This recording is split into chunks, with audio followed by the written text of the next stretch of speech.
is James Arnold Taylor, voice of Obi-Wan Kenobi. Welcome to a more civilized podcast. This is the podcast you're looking for. You may not go about your business. Stay here, listen, and then move along. Hello there, listeners. Welcome to a more civilized podcast. This is our Death Stars and Dewbacks episode. I'm so excited. Oh, man. As usual, I'm Kyler. I am not Ross. I'm not Chris. Hey! That's true. That's true. He is not Chris, Yeah. and he's not Ross. I Oh, made Jessica man. laugh. Man, yeah, I know. Our sound engineer's dying over there. We're doing it the same way for nearly 40 episodes, and you got to switch on me. Yeah, now. you gotta mix it up. Keep it Man. fresh. I was glad Come Jessica on. laughed because Ross was just sitting there like, So okay, whatever. confused. And then I had to process. the void just explodes. Oh, man. That's why we keep her around. She's entertaining. Ross, I think you've got some news. I do. We're going into the controversial route Yeah. today. No, There's, I liked these two next to each other. Thanks for putting those together. That Yeah, was they good. were good. That was a nice balance. well, and actually, yeah, Balance in you're the right. Force? Oh. Ooh. So, first, we're going to talk about Mark Hamill has made some comments about the sequel trilogy.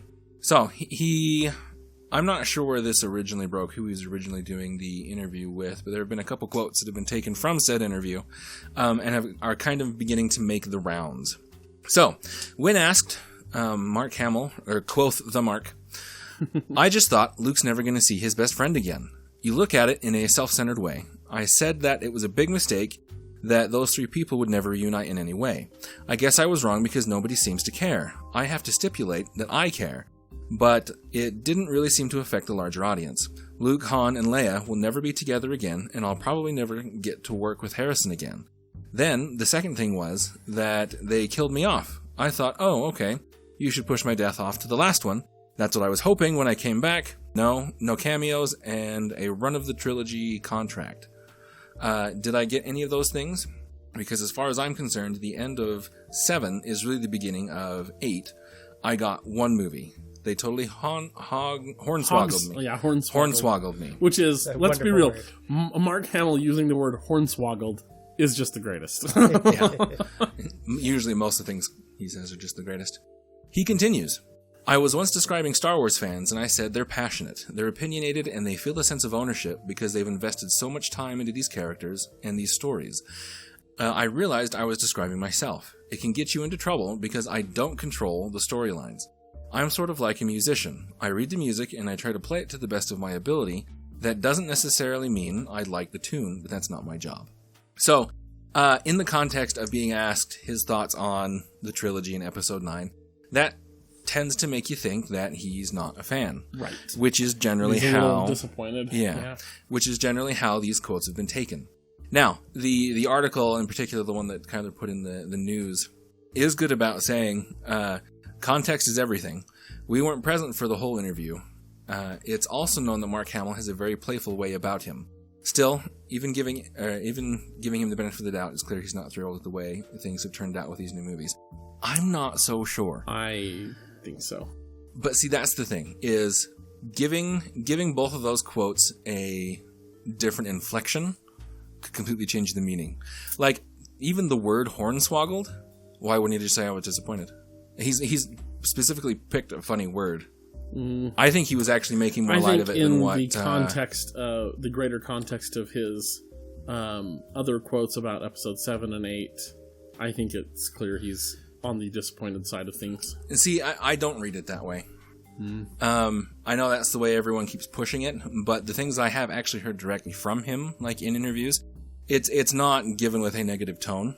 I mean, he was surprised and it did not go the way he thought it would.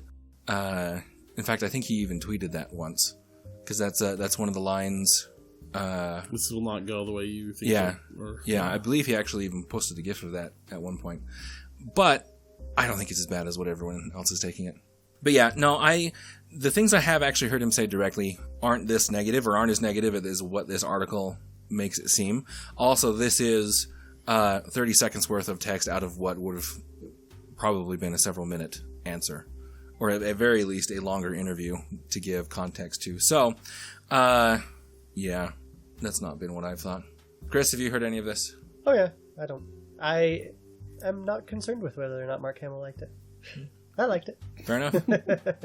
I mean, I Fair. get what he's saying. You know, it's like I get that disappointment of most people go into when someone's making an addition to a long-standing property or making something new in something that's already been completed. People tend to have certain things they want, and the biggest one is we want to see all the old characters being the old characters again. But storytelling-wise, that tends to be pretty bland. And it's nice from a nostalgia perspective, but it doesn't run for the length of time Disney wants it to, that's for sure. Yeah. So, I mean, I get the desire for that. I would have loved to see all three of them actually together again instead of just the pieces that we got. But at the same time, I'm really happy with what we did get. So There may have been... I would prefer a strong story over fan pandering. Yeah. So. I mean, there may have been other ways to put it, to write the story to make that happen. But again, I mean, the way it's played out does make sense. Yeah. Well, and I mean, I absolutely, especially from his perspective, understand the frustration of, I never got to work with Harrison Ford again. Like, that... Which he clearly would have expected when they said, hey, we're doing Star Wars. Yeah. Exactly. Like, well, and I seem to remember reading something once about, like, the two of them talking together about, hey, is this a thing we actually want to do? And signing on, and, it's like, they kind of convinced each other, we'll work on this, and then they didn't actually work together. Are you meaning the story that Mark tells about he and Carrie? Because I don't remember hearing about. I could have my wires crossed. I don't know. Yeah, I don't remember hearing him talk to Harrison, but I can't remember any of the details. But either way, it's I get that frustration. Yeah, for sure. Yes. Yeah, and especially like where on a personal level, like Mark Hamill and Harrison Ford were friends, and so to be like, hey, we're all going to do this again. Like, boy, that'll be cool to work with you again, buddy. And then, JK, bro. Were they friends? Were they more than just work like? buddies? I don't think he was as close with Harrison Ford as he was with Carrie Fisher, right? Because he and Carrie both repeatedly said that they were like brother and siblings, sister. Like for real. In real life, they would hang out and But I think he was friends with Harrison, not necessarily obviously as close as Carrie Fisher, but they were friends. Anyway, I think a lot of this is also being blown out of proportion just with the popularity of hating Last Jedi, and so you can take those clips and go, see, Mark hates it too, when that may not necessarily, which may not necessarily be the case. As a historian, I'm sitting here logging this away in my evidence pile of why Last Jedi is terrible. Logging it away in my evidence pile that maybe Mark Hamill doesn't care for the new movies. That's irrelevant to whether or not they're good. True. And again, it's been the trend for them to kind of distance themselves from their movies. So I mean, it's kind of true to form. Harrison Ford, Mark and Carrie did as well, especially in the beginning. Definitely had it because of that. Yeah. I think again, I think I've said it before. I think he kind of warmed up to it, but in the beginning, once they did their night show run, you had a hard time getting them to talk about Star Wars. So anyway, onward and upward to more drama. Frank Oz, the voice of Yoda, has an important message. Voice and hand inside Yoda. Was he also the puppeteer? Yeah, he was the main puppeteer, at least in the original. Yeah, and he puppeteered. Yeah, he did episode 8 as well. So. Oh, cool. He is Yoda for all intents and purposes. There was an article which is published by the dorksideoftheforce.com. It says that Frank Oz has an important message for Star Wars fans who didn't like The Last Jedi, and he makes a good point. All right, I'm listening. Yeah, I think it's funny because we have both a negative tone and a positive tone. I like the balance. Yeah, balance.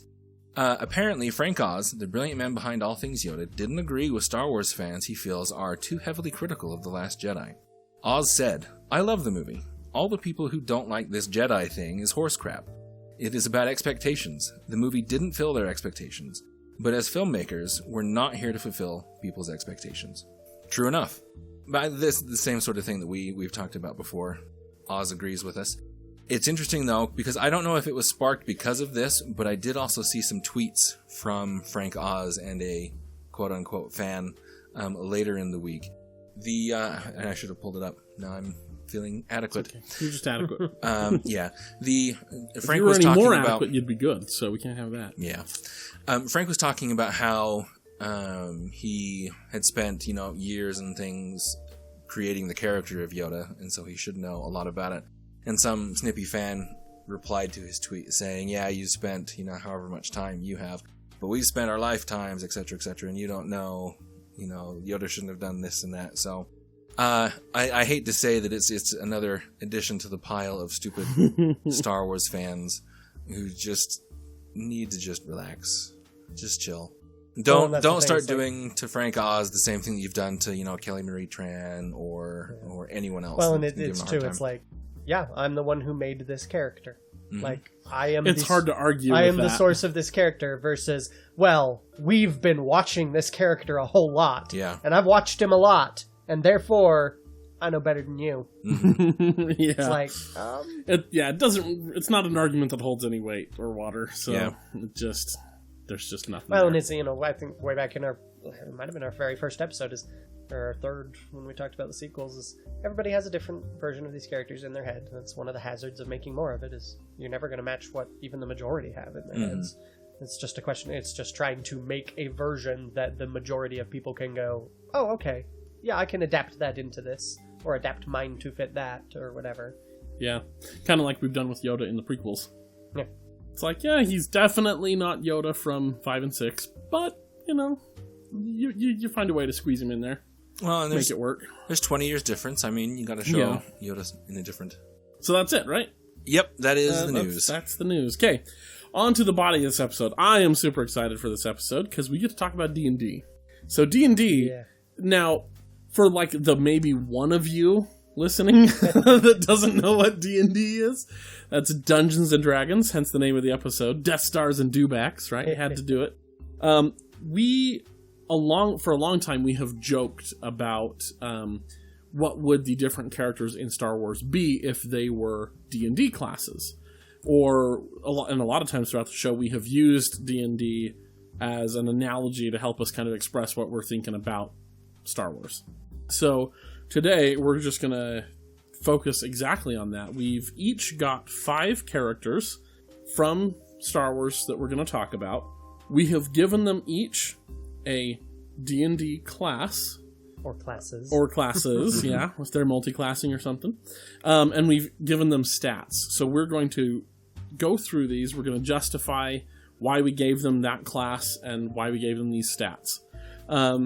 But just to give you a little bit of background on D&D, because it's going to be somewhat relevant, the 3 of us all played D&D together for years and years and years. We all started playing D&D together for the first time. It was the 3 of us. That's true, yeah. Was it? And, I thought you guys played with Caleb once before me. Yeah, I did. Oh, you can't, that's why you DM'd that Caleb first time. wanted to learn how to play. Yeah. Caleb's probably going to come on the show here in the near future, so just get used to that, listener. But yeah, Caleb wanted to learn how to play. I was the only one who'd had any experience because I had played a grand total of like twice.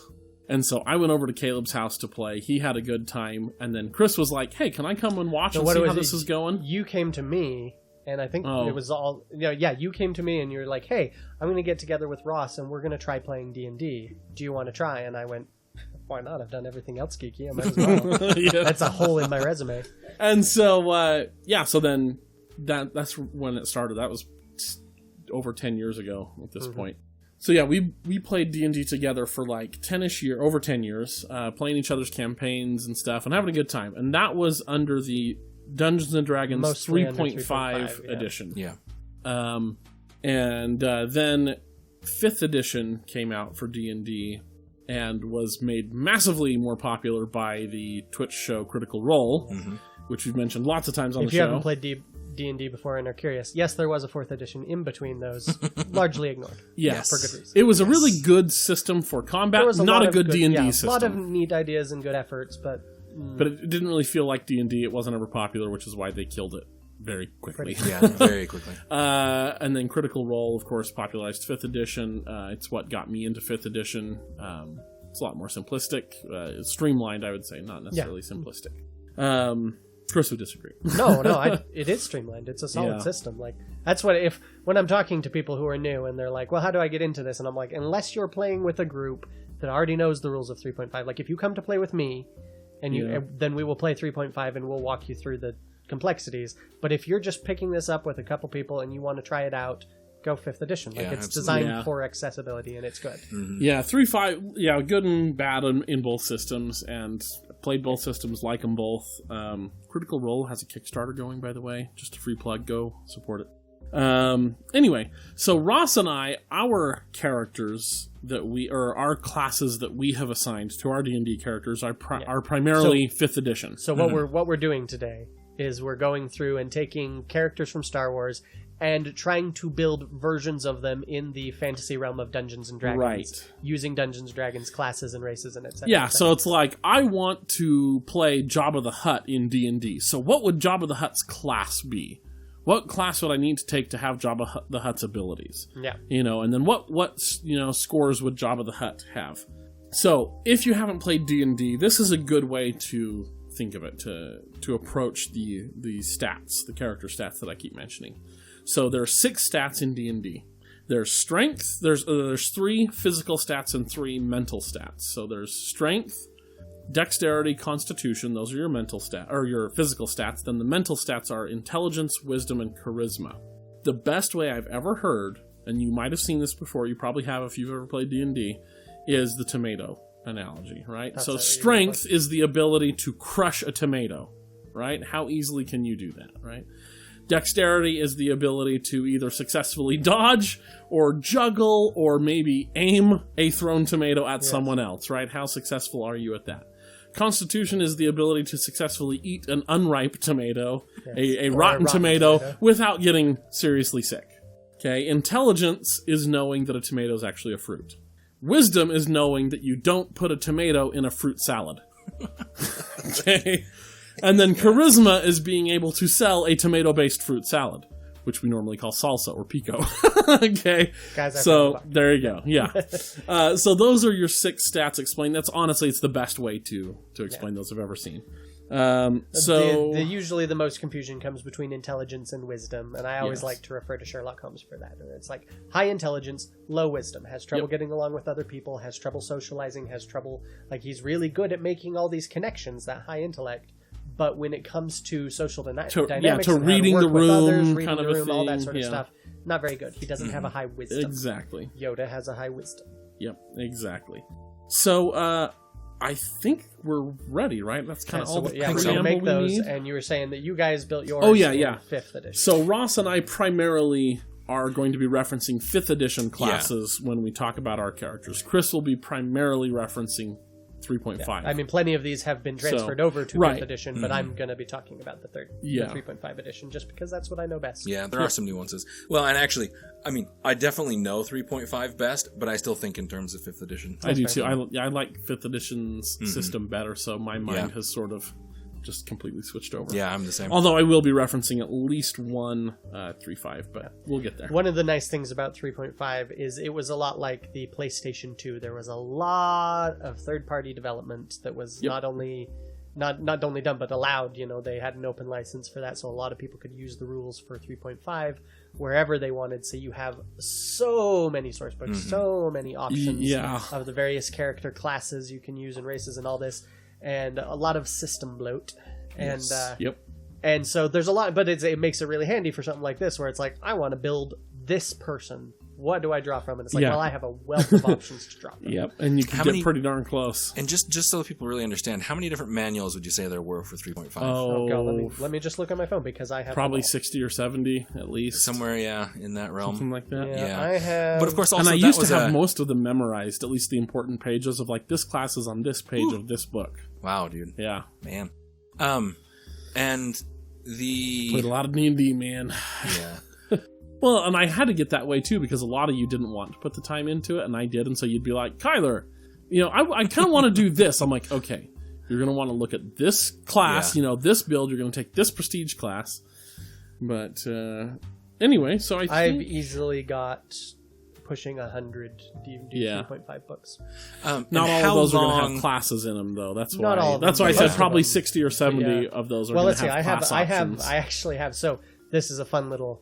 If you've been playing D&D and you want to shake things up, this is a fun little exercise that I did with some friends. Is I went through every 3.5 source book that I had, and I made a list of all of the base classes, which was actually somewhere it was 60.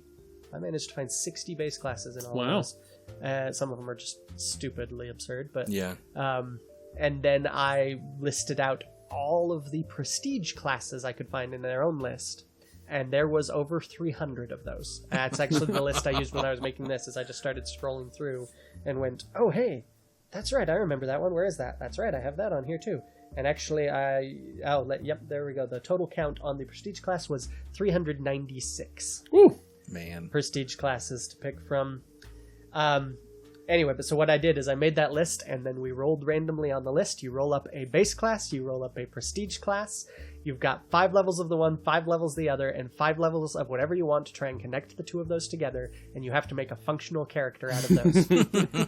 It was so much fun. I can imagine. It was a blast. Now, how long was 3.5 like Wizards of the Coast flagship? I don't know. I don't know the exact years, but it was a long time. I want to say, let's see, 3.5. Well, if do we count 3.0? Because 3.0 was basically 3.5, and then they just retooled a couple of things and re-released a lot of the books. I would say yes. So those two together, like 15 years, something like that. Because 4th edition came out when we were, let's see, early 2000s, mid 2000s, something like that. Were we still in high school at that point? No, we weren't in high school when 4th edition came out. No. So it would have been the latter half of the 2000s. Yeah, so that's what I'm saying, like mid 2000s, mid to late 2000s, somewhere in there. Yeah. But yeah, I think 3.5 was around for a while, a good 15 years, something like that. I don't know. I think Chris is looking at the dates. I am. So D&D's had a lot of time to come up with a lot of those. Yeah. And again, especially when they had the open license, so anyone could start adding to that. Mm-hmm. That's kind of actually just more about D&D. What they're doing right now, Wizards of the Coast, with D&D Beyond, where users can submit their own classes online that people can playtest and give feedback on, and then if Wizards like it, they'll incorporate it and make it official. Yeah. And so you're getting a whole bunch of different stuff coming in right now. It's pretty cool. Here we go. Original Dungeons and Dragons was 1974. Mm-hmm. Yeah. And we got various versions in between there. Advanced Dungeons and Dragons in 77. That's D&D 2.0. No, that was... that's still... Advanced, so it was basically D&D. 1.5, 0.1, whatever. And then 2nd edition came out in 1981. Oh, no, sorry, official AD&D. So D&D Basics at 2nd version was then. So the 2nd edition was 1989. And then we got... 89, really? Yeah, and then we got 3rd edition in the year 2000, 3.5 in 2003, and 4th edition in 2008. Yeah, so it was only 8 years of 3rd edition. I thought it was longer than... I thought it came out like the beginning of the 90s. It's because it's so big, though, because they had that open license and anyone could use it. Everyone did. If you've played Star Wars role-playing game that came out before Fantasy Flight took over, it was based off of 3.5. If you've played Knights of the Old Republic, it is based off of 3.5 system. Is it directly off of 3.5's? Yes. Really? Well, I mean, as based as it can be. Yeah, it's as similar as it can be legally, I guess. And they might have had a legal license to use it, but they just went ahead because that's what the Star Wars role-playing game was using at the time, and I think they just rolled with it because of that. Well, they rolled with it? Oh! How much of a difference was there between like D&D 1 versus 3.5? Oh, it's pretty hefty. A lot. Because D&D 1 was rules that Gary Gygax and Dave Arneson adapted from Warhammer, from like big mass army tabletop games that they said, okay, we've got mass army, but what if it was just focused on like a single hero? Right. And so they ported a lot of those rules over, so it was still using a lot of the really complicated mass army rules, trying to make it shoehorn into one character. 2nd edition simplified that and adjusted it for one person, specialized it for that. But simplified is kind of the wrong word to use because it wasn't simple at all. Yeah, and it complicated other areas too, if I remember. A good example of 2nd edition, I mentioned on here before, is Planescape Torment, a game that I absolutely love. You can find it remastered on Steam now.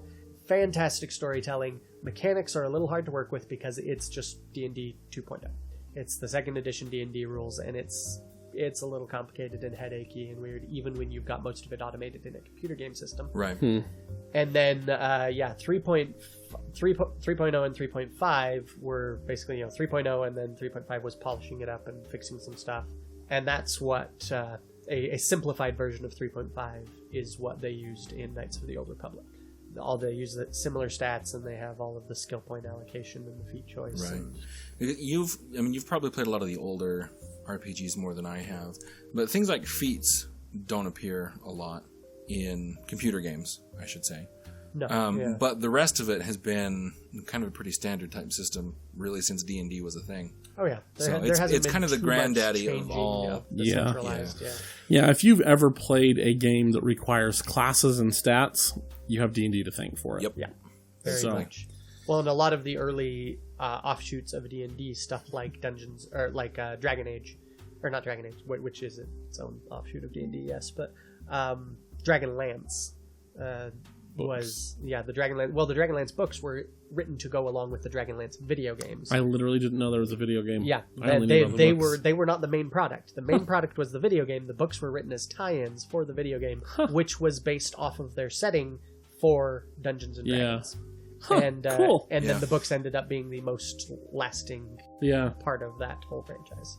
But yeah, so D&D's system shows up all over, even ones that don't actually use it are very heavily inspired by it. Like GURPS was one of their biggest competitors for ages, and that one GURPS was a similar thing. And then with the Fallout special system, if you play the Fallout games, they originally were going to license GURPS to use that in their game, and then for whatever reason they couldn't or didn't, and so they just designed their own based off of GURPS, and you got the special system. Yeah, which was fun.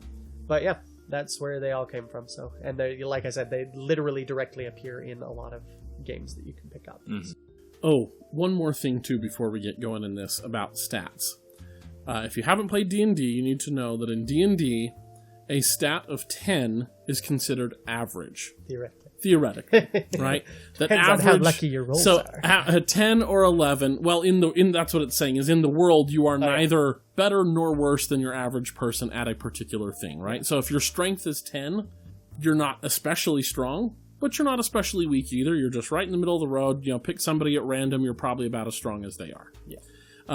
So that's what it would be like. And again, intelligence of 10. So yeah, it's an intelligence of 10, you're not particularly smart, you're not going to Harvard, but you're also not, you're not an idiot. Yeah. So you're just kind of middle of the road, you're an average Joe, which is reflected in the bonus of +0, right? You don't get a negative or a positive. So I think we're ready to start, aren't we? Yeah, we'll see if we can fill in things as we go. Yeah, I think that's enough background information for those that aren't if we think of anything else, we'll... Frankly, if you're not initiated into D&D already, there's not much we can do to make this episode more understandable. That's very true. So I'll go ahead and start if that's okay. I think we'll do kind of our top one, and then we'll... Kyler, did you assign us out the top 3? And then yes, I did. Yeah. So, I assigned our first picks. Because I told the guys, I said, okay, we're each going to pick 5 people, but we want to make sure that we don't all pick like the same. Of our 5 people, like 3 or 4 of them don't match, right? That would be kind of boring. So the first 3 people that came to my mind to do this for were Luke, Han, and Leia. Naturally. And so I was like, and if I'm thinking that, probably Ross, probably Chris will think that too. Sure. And I don't want to have 3 of our 5 all be exactly the same. So I said, okay, Chris needs to go Han because Chris is a scoundrel. Thank you. Luke is Ross's favorite. That leaves Leia with me. And so that means I'll take Leia. So I did assign those ones, but after that I said, you guys fill in your other 4 however you want. And we had a little chart here, so we didn't overlap, but we did anyway, but it's okay. Just a little bit. It'll be fine. Yes. And so I think we'll just do kind of the top person on the list, and we'll just work our way down. Go. Okay. So, Leia Organa. She's my character that I'm building. We ready? We ready for this? Yes. I initially had her picked... actually, I'm going to talk about her stats first, and then I'll talk about her class, I think, for this one. So, her charisma, she's a good leader, right? A little above average, but not quite as charismatic as some other people in the Star Wars universe. So I figured like a 14, Not charismatic in a Billy D. Williams way, but still... Yep. Definitely. We'll talk about him. Yeah, so I'm like, 14, that's a +2 bonus. That's respectable, Sure. Wisdom, I was going to have it be fairly high. And then I started thinking about Leia. Incidentally, for reference, when you're rolling these stats up, you get 3 6-sided dice. So the highest you can go, just as a base starting point, is 18. Is 18, yeah. And plus or minus any bonuses you get for various other things. But Right. So that's, for a frame of reference, like 18 is, in theory, the highest you can go. Right. But if you get some particular geniuses or particularly amazing strongmen or whatever, Yeah. that's where you're going. Yeah, so like 14 out of 18 possible is pretty good, and especially if you consider the average person is only going to have 10. Yeah. Okay. And especially because these guys are building in 5th edition, which really nerfed your ability to raise up your ability scores quite as high. Yeah, that's true. Then as you 14 could is really quite a lot. Some of the characters I have built have some absurdly high stats. So her wisdom I put at 13 because I'm kind of like, you take a gun out of a guy's hand and shoot it into a chute that you don't know where it goes on the biggest enemy battle station. Like, that's not super wise. It's certainly courageous and charismatic, but not super wise. And was a decent situation. Like, it was a smart way of getting out of there, but it also was risky. Now, Leia also, she does show a lot of intelligence, so I put her intelligence at 15. Her constitution, I'm sorry, Leia, you're a fairly petite young lady. So I put that at like a 14. And how that translates from the numbers into real life is generally a person with a higher score is generally also bulkier. Yeah. So I mean, it's like when you're drinking alcohol. The bigger person can really take more because the body is able to disperse it better. Yeah, it's got more places to put it. Right. Yeah, exactly. So like somebody like Arnold Schwarzenegger in his heyday would have been like a score of 20 or something like that. It could also just translate big and though beefy. to like pain tolerance and stuff. Yeah. The ability to withstand pain is usually a constitution kind of why thing. I'm saying like she's got a 14. It is above average because she does withstand like the probe droid or the torture interrogation droid, but also like just physically, she's not physically terribly built. You know what I mean? Like she's slight of frame. However, she does show herself to be an incredible shot. So she's got a 15 dexterity. And then I was going to have her strength be a lot lower. And then I realized she chokes Jabba the Hutt to death, and he's fighting it, and she wins. Yeah. So her strength has got to be more than a Hutt. Well, I mean, she's got a good position and leverage, but She does, but it's considerable. Regardless, her strength must be considerable. So her strength is a whopping 16.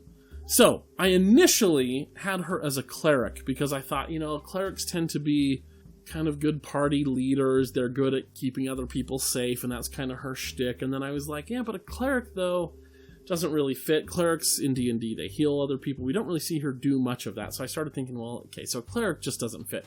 Particularly not with that low wisdom score of 13. Like, if you're going to be a cleric, you want it like 17, 18, Yeah. So I started thinking, what else could she be? And then I started looking through the stuff, and I remembered, wait a minute.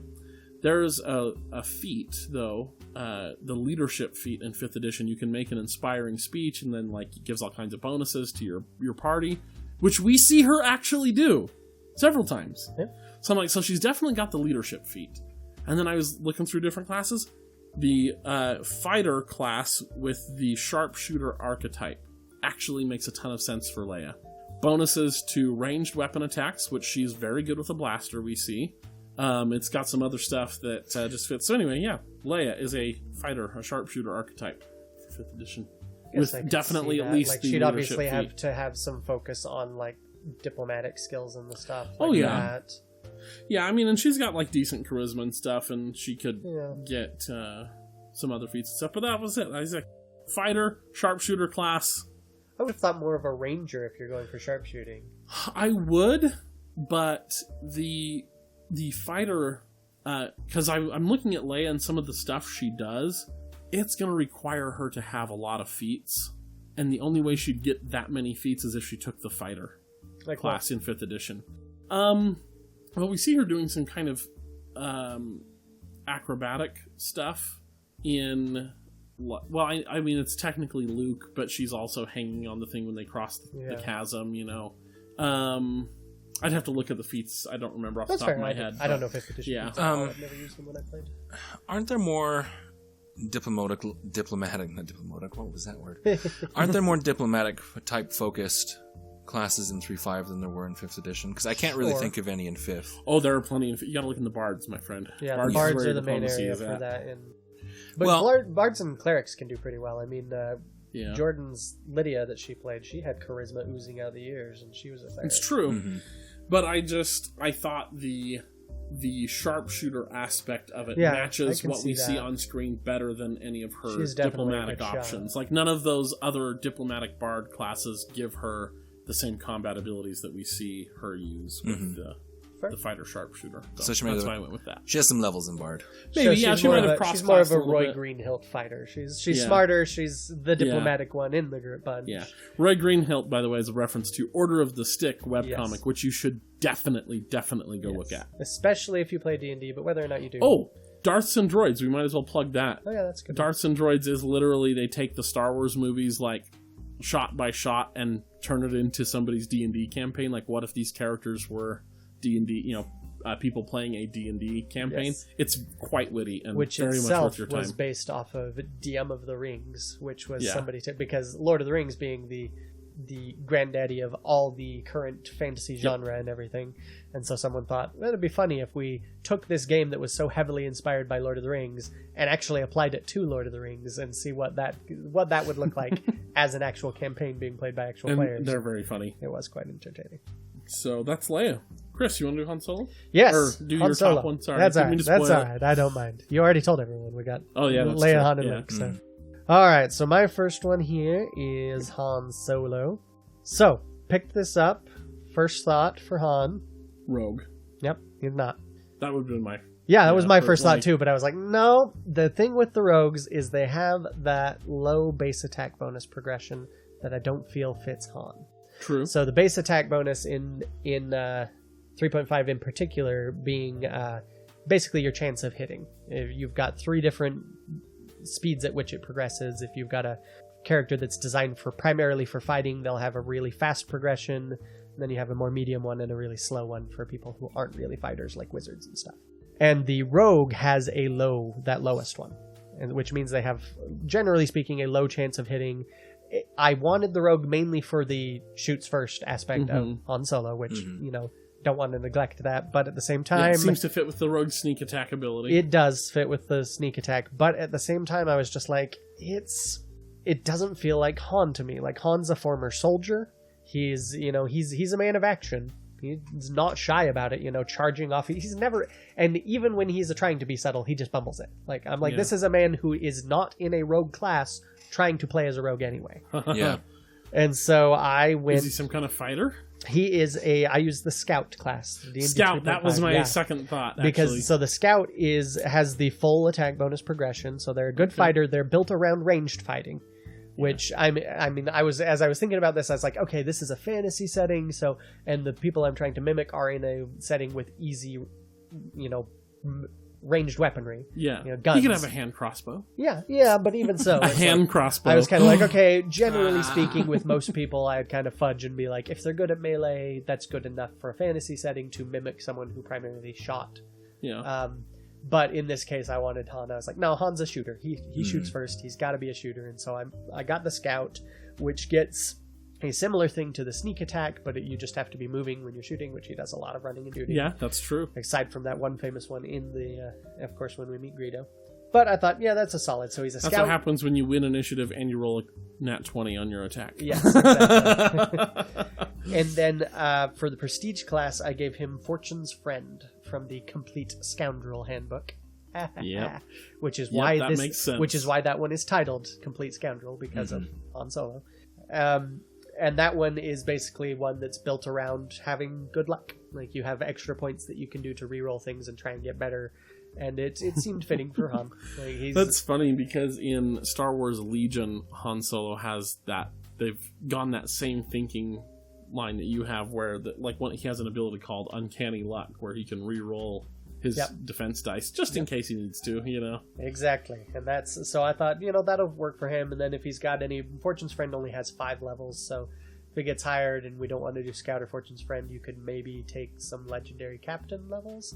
But I kind of feel like Han is not defined by his captaining skills. We had that in the Captain. Yeah. My Captain episode, where he doesn't really captain that often. And so, and then, of course, for race I went human. Yeah, And then I didn't assign specific numbers to stats. I just went, okay, what's his high stat or stats? Which ones are he really focusing is these have to be the highest. What's his mid-tier ones? And then what's their dump stat? So the dump stat being you rolled something really, really bad, and that one gets assigned to the score you're not going to use anyway. Like, this character is not going to be charismatic. His is wisdom. Yes. Yeah, there it is. I gave Han the dump stat as wisdom. I didn't give him any high stats. All of it. I gave him decently mid-range everything else. Like he's nothing. Like wisdom 15s. is dumb. Yeah, 13s, 14s, 15s. I mean, I figured on the higher end of the mid-range ones, he'd have dexterity and constitution. And I could see dexterity being like one above the rest, Yeah, just a little potentially. bit above. But I explicitly did not put charisma as a high one for him, even though people tend to think of him as being charismatic, because he really fails at every diplomacy he tries to do almost all the time. Yeah. I like to picture him talking to those two groups in the ship in episode 7. And I liked that because I was like, yeah, that's pretty Han Solo right there. It's like, I'm going to talk my way out of this. Yes, I do. Every time. But he really doesn't. Nope. And so I figured, charisma, if Han were granted access to the character sheet behind himself, he would be quite distressed to realize that his charisma is not as it would be a surprise to him. Because his exactly. wisdom's so low. Who was scruffy looking? Yeah, that's right, exactly. That's exactly what The he funny would thing say. is, we all love him so much, but he's really not that charismatic. Oh, man. Ross. All right, so I had the best, everyone's favorite, Luke. The third best. And someone can just choose to be wrong. Oh, man. You know how many weeks away that reference is at this point? It never gets old. Listeners, you have no idea how fun it is for me to just mess with Ross. Okay, so first of all, I think I'm going to kind of have to go the same route that Chris did with stats because I didn't really get actual time to apply the numbers. That's fine. So for Luke, I felt that what best kind of exemplified Luke was Ranger with a couple levels in Fighter later on. He multi-classes later, I feel like. Why Ranger? That's an interesting choice. Luke being on the farm would probably have a little more experience with the survivability sort of aspects of nature, a Ranger. Yeah, okay. And because, you had other things, like Cleric and Bard and Paladin and things like that didn't really seem right to me. Does he focus on ranged or two-weapon fighting? Well, see, and that's the thing, is that when he's in his Ranger-focused portion of his story, he doesn't really do any. He does have that long gun. Yeah, there was like a sniper rifle looking thing. So that his used to come levels with in his toys. Ranger are going the ranged Ranger opportunity. Yeah. And then when he takes single fighter, weapon that's when he gets his single weapon training. Yeah, and that's what I was thinking, actually, yeah. Gotcha, that makes sense. I can see that. So as far as stats go, I think he's kind of, again, the Ranger portion of the story, he's just kind of middling about. Everything is going to be kind of average. Charisma's probably going to be a little low because he's kind of whiny. Strength is average. He's just kind of sitting in the middle, which I guess makes sense because this is the beginning of let a me story. ask you this then. How many levels of Ranger does he take before he multi-classes into fighter? Very few. Like 2 or 3? He's reasonably low level, yeah. Yeah, one then or he two. gets drafted and he gets into the rebellion and he starts fighting. Becomes a That makes fighter. sense. The Yep. rest of it Well, is and starts fighter. training with Obi-Wan, Yeah. So, Training. So what we're saying is his buddies sold him on the idea of how cool a Ranger was. He plays it for like 2 levels and is like, this isn't really what I want. Yeah. And somebody says the fighter and he's like, yeah. just hitting things. Someone okay, else. let's do No, this. see, his best friend in the party is playing a fighter, and so he starts to, take after Okay, that, so he's right? like, I like what you can do. Okay, I got it. So eventually Luke increases, and it's weird because it's not the same for fighter, but I think he goes up in wisdom when he starts getting more the captain and General Skywalker. That could be from some feats or something. Yeah, true. Yeah. In Does he fifth, ever make general? That's another difference too. Yeah, he is General Skywalker at some point, isn't he? At the in Jedi? Isn't he General? Nope. Or is it just Commander He might still? have, except for the fact that he just kind of went AWOL in the middle of the 5th movie. Yeah, I know. No, Commander Skywalker. Commander's the only rank he... Yeah. He's Achieves. commander in that Is one it? too, yeah. Yep. Okay. Well, either way, still, Commander is decent. Yeah. And so, I think his highest would be wisdom at that point. As a fighter, you want some good strength, so I would think that would have to be his second highest. So Sure. he does better on the charisma, in my opinion. as he goes on. So. Low constitution, though. He gets knocked out by a couple of chump sand people. So True. That's fair. Yeah. Keep the constitution low. So. Okay. Well, there we go. That was a good opening round, I think. Yeah. Okay, moving on. I am excited for from this here on one. out is where we all chose our own. Yep. Oh, I'm so excited. So this is actually after the trio, the A-team there. This was the first person to pop into my mind because it just is so awesome. Pre Vizsla from Clone Wars. His class is going to be Paladin. Really? Yes. Okay. So Paladins, both in 3.5 and in 5th edition, they get their power from divine whatever, they're divine warriors. But it also says in both 3.5 and 5th edition that you can sort of just be so motivated by your own internal, convictions that you get your powers that way. So Paladins are kind of like the other side of the coin from clerics, where Paladins and clerics are both divine, but clerics are more magic and a little less hitty. Yes. And paladins are a lot less magic and a lot more hitty. Mm-hmm. Yeah. But Pre Vizsla, so motivated more by his own convictions, and in 5th edition there's a perfect class, another one as well in 3.5, but it works even better in 5th. In 3.5 it would have been the Blackguard, but in 5th edition it's the Oath of Treachery. Mm-hmm. And here's why it is so perfectly suited to him. Paladins who choose this... quote, who care only for their own power and survival. That is Pre Vizsla, that's his entire arc in every arc he's in Clone Wars, is I want power, I will do anything it takes to get and maintain that power. Now, Paladins, they're really good with martial abilities, right? Good swords fighting, and that's his whole deal, is I've got the dark saber, so I'm in charge, and I'm gonna clobber, maybe to death, anybody who opposes me or disagrees with me. So I'm like, boy, this is really fitting. And then I thought, he's a Mandalorian, so he's got the jetpacks and stuff, but some of that you could consider like his spell casting from the Paladin class, right? That he's got some special weapons that most people don't have. So we could explain that away through some spell casting. I did a lot of the either the technology or the Force using. I'm like, we're gonna kind of fudge this with trying to mimic what that technology did with magic or what the Force was doing. So for him, strength, super high. He's really strong. He's going toe-to-toe with people that can use the Force and have the Force aid their strength, and he's holding his own. So his strength is going to be like 18. It's right up there, right at the top. He's going to have decent reflexes and decent constitution because, again, we see him with really killer reflexes. He's right behind Obi-Wan Kenobi in terms of reflexes in their fights. Yeah. So 15 on both of those. Constitution, he takes lots of punches and keeps on going. Now, Pre Vizsla has 2 dump stats. Nice. They are intelligence and they are wisdom. He is not overly smart, and he is so easily manipulated. He is so lacking in wisdom, he cannot see basic manipulation and lies. Pre Vizsla is so lacking in basic wisdom. Common sense would be another good way to kind of lump in there with wisdom, that it's even simple deceptions that Duchess Satine and Obi-Wan are pulling, or a little more subtle manipulations of Darth Maul.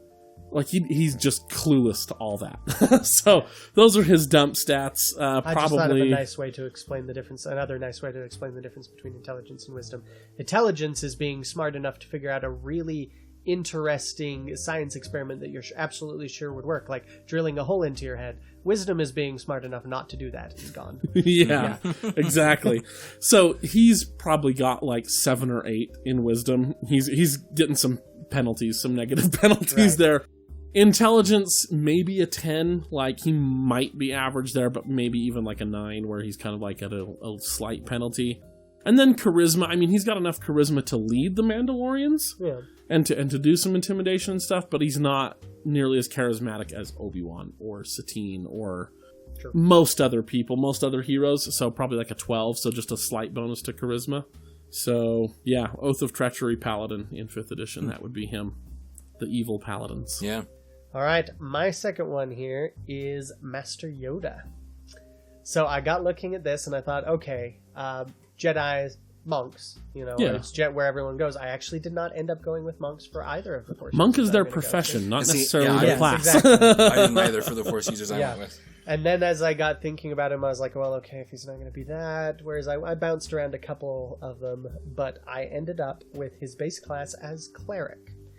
So Okay. listen to this. So he's a cleric. His deity is a homebrewed deity called the Force. Favored weapon, lightsaber. Granted skills, the domain blessing that you get from this, the granted skills are jump and tumble. And, Yes. the domains are the knowledge domain, which comes with a lot of divination. Yeah, of and course. sort of stuff. That makes and sense. then a homebrewed manipulation or movement domain, which allows you to move. It focuses on like mage hand type spells where you can move things and everything around you. And then, of course, he has a couple other spells that he likes to use a lot, like protection from lightning. That's actually, I would say, in 5th edition as well. Like, yeah, straight up knowledge domain cleric. Yeah. That would be a good one for Yoda. Yeah. And his race is I either went with either halfling or a half elfling. It's like half halfling, half elf, somewhere in there. A quarterling. Yeah, quarterling, quarter elfling. But then his prestige class is Blade Dancer from Oriental Oh, Adventures. that's a good one. Because one of the very first characters I played when we played D&D had the Blade Dancer prestige class, and one of the great things it gives you when you take it is very first level you get a +10 to your balance skill, your jump skill, your tumble skill, basically your ability to bounce around. Mm-hmm. And that character was notorious for his greatest strength on the battlefield was his movement. Like, you could never catch the guy, because not only did it give you all those, it also upped your speed, so you were faster than everyone else. And that's tell me, episode 2 duel with Count Dooku, he's not a Blade exactly. Master. Yeah. And when you duel with Count Dooku, everything. Look at that first episode of Clone Wars where he's jumping around the droids, chopping heads off and everything. He's all over the place whenever he's fighting. He's quite agile, which is funny because I actually gave him a middle to low dexterity, but it's because his class gives him such ridiculous. By the time you max out that class, you have +30 to all 3 of those skills, to balance, jump, and tumble, and it explicitly tells you that you have the jump of the clouds or whatever. I forget what the ability is called, but normally they have rules for how far you can plausibly jump, and you can only jump in height about a quarter of that. But this one removes the limits on how high you can jump. You can jump just as high as you can in distance with a running jump. And so Yoda can go wherever he wants. Yeah. And I thought that, so even though his dexterity is low, he's still got that ridiculous movement. And then his highest stat is, of course, wisdom. Yeah. Which is maxed out as high as we can get it. He's also very, very, very, very old. And so old characters, at least in 3.5, I'm pretty sure they retained it in 5th edition, but yeah, they didn't carry this over. So in 3.5, as your character gets older, your mental stats, the wisdom, intelligence, and charisma increase by you get a +1 at a certain age category, and then that gets higher as you get older, and your physical stats, strength, dexterity, and constitution all decrease by the same amount. So Yoda started out with decent stats everywhere, but his intelligence and charisma, and particularly his wisdom, have gone up as he's gotten older. The others have gone down, so he's got a pretty dang high wisdom. I would easily give him like a 25 in wisdom. Yeah, which is unbelievable. Which is it's 3.5. I would give him. I would actually. Well, it's if he had an 18 plus a bonus to wisdom for his race plus. He could get him higher. He could get like 27. Well, no. This is my starting plus age. He'd probably be about 23. Then he also has the Vow of Poverty feat, which Vow of Poverty, because so much of Dungeons & Dragons is built around all these cool items you get and the magical things you can do, if you take this Vow of Poverty where you can't use any of those, it gives you a whole host of stats that are blessings from your god or whatever, which is what Yoda has because he is living a Vow of Poverty, as long as we're assuming that lightsabers aren't masterwork. And they should be. Yeah, they should be, but we're fudging that. It's okay because it's a blessed weapon from his god. It's his deity's weapon. But the Vow of Poverty allows you to pick a stat which will continually increase, and so his first pick was wisdom, of course. And so when you put that on top of the potentially like 22 or 23 he could already have had, he's probably pushing 30. Which is actually my current character that I'm playing has a Vow of Poverty plus a high wisdom, so he's pushing 30 already. He's at like 28 in his wisdom. And which is why I also know about this feat, the intuitive attack feat, which allows you to substitute, instead of using strength for attacks in melee, you use wisdom. which is how I make up for my character having such a horrible base attack progression, is that I've got like a +10 wisdom. You just ignore it. Yeah, that I add to everything there. And so that's what Yoda is doing, so that's why he's so good at attack. He also has some meta magic feats, Silent and Still, which is why he can use all his magic without doing anything. Anything. Yeah, sure. Yeah, so that's my Yoda, the cleric blade dancer worshipping the Force. Very nice. Thank you. It's funny because my next person was Obi-Wan, and I also arrived at the cleric conclusion. Nice. So, again, for kind of similar reasons, because clerics tend to be very, mystical focused, because they are, trying to commune with whatever deity they've chosen, but they're also decently brawly. Yes, they have the medium attack bonus. Yeah. Well, even in 5th edition, they still, they can still... They can hold their own a little bit. Yeah, they can dish out a little bit of punishment.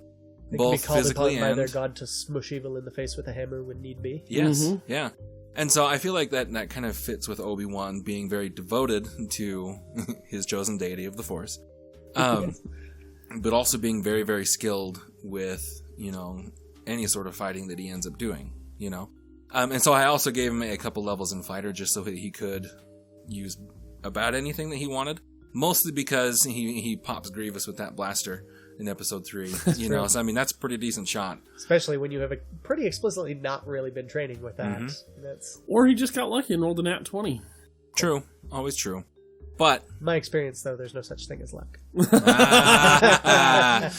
So he did not take that feat. And again, I actually forgot to get into like domains and things. That's right. I already laid out what the domains are. Yeah. Well, and I think he would be different than Yoda. I mean, he's not as... I can see him being like a domain war domain cleric. Yeah. I can see that. Or I could also see him actually... Because I or thought life. As like the three domains I thought of were like some hypothetical movement domain, like I said, the knowledge domain, and then maybe the charm domain for Jedi mind tricks.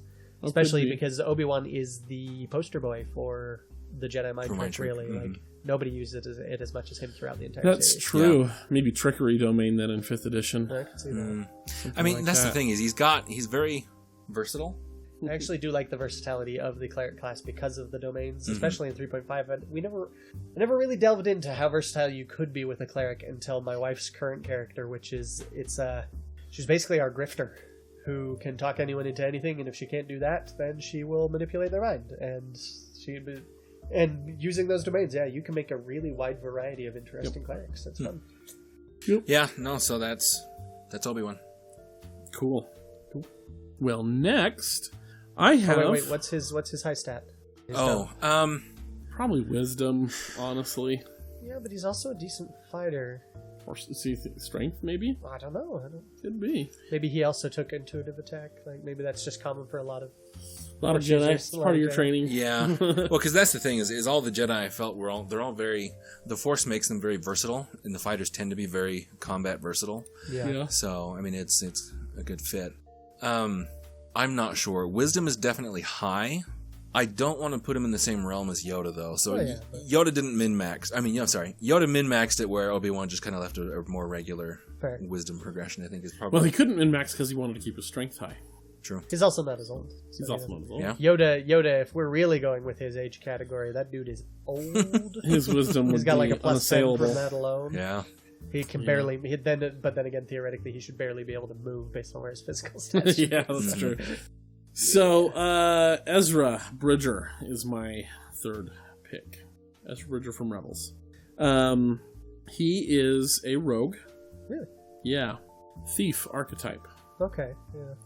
Because even after he starts training to be a Jedi, there's still a lot of that old Ezra in there. That street rat, hopping from roof to roof kind of a thing.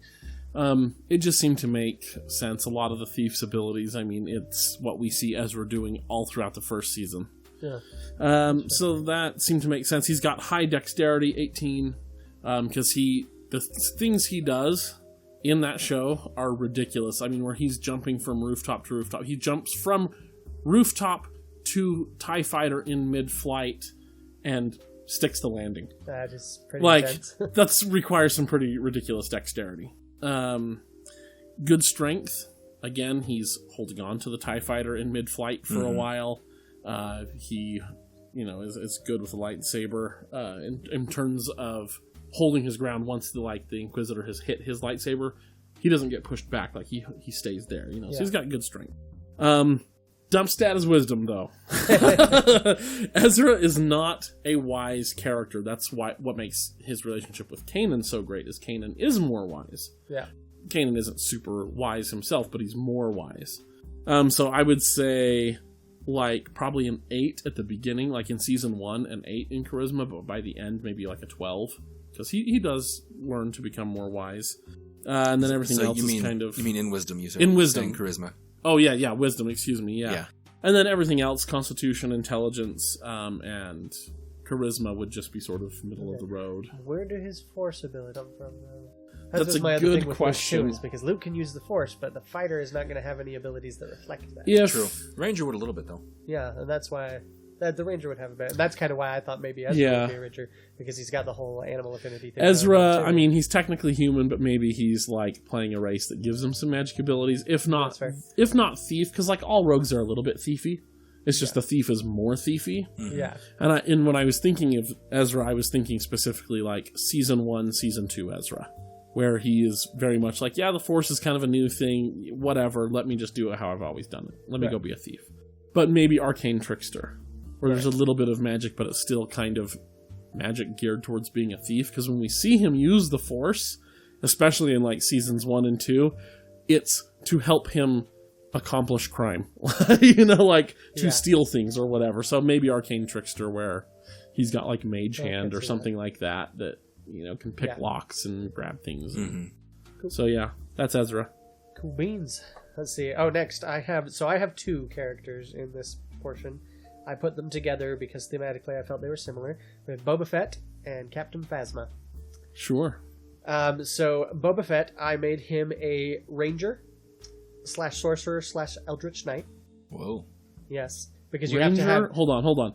Boba is Ranger, Sorcerer, Eldritch Knight. Yes. I can see it. And Phasma is a monk, just straight monk. Possibly in 3.5 there's a lot of, for the original set of classes, there's a lot of alternative character class features where you can swap out one class feature for something else to make them more versatile. And there is a version of the monk that is more focused a bit on kind of a wild barbarian style livelihood, where they're a bit more, slightly more combat oriented, a little more fierce, a little less contemplative. That would make sense with Phasma's canon backstory as well, growing up on the Sire and everything. For race, for both of them, I picked half-elf. Sure. And here's the reasoning for the 3 of these. Is because Ranger, Sorcerer, Eldritch Knight, and Monk, just straight monk with no prestige classes, are both things that people look at and go, oh, that looks pretty neat. But actually, they're severely underpowered. They're horrible. And half-elf, everybody thinks a half-elf is cool. I'm half human, I'm half-elf. But it is one of the worst races you can ever play. Their abilities suck. You basically lose the best parts of being an elf, but you don't get the single best thing about being human, that extra feat. So all of these are things that look really great, but in actual practice, they're horrible, horrible class. If you wanted to get into Eldritch Knight is a bad class to begin with. It's just not efficient. It's not an efficient combination of fighting and magic at all, which is why I started him with Ranger, because that's the worst way to get in there. You want to be a fighter or something. Ranger is already a little wonky as it is, so to be doing that with a Ranger is just horrible. It's, in fact, if I went back, now that I think about this, instead of Sorcerer, I would probably do Wu Gen from the Complete Magic and a couple others, because the Wu Gen is just the worst base class for magic.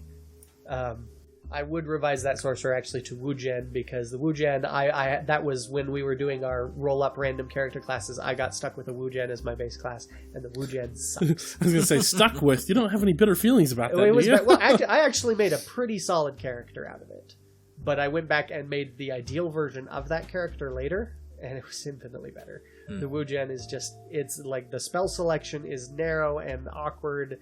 The special abilities that you get along with it are just bad. It's basically a nerfed version of the wizard. See, and I think you might like the 5th edition Eldritch Knight a little better. The spell selection's a little better, and the fighting is definitely better. And Eldritch Knight isn't a horrible cut, but there are better ways to combine magic.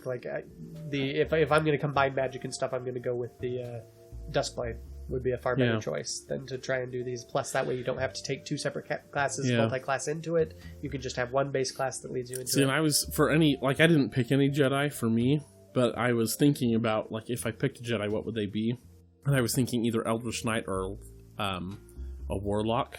Because, like, Warlocks, especially like a Hexblade Warlock, like, they can hold their own in melee combat, but then they've got decent spells, so...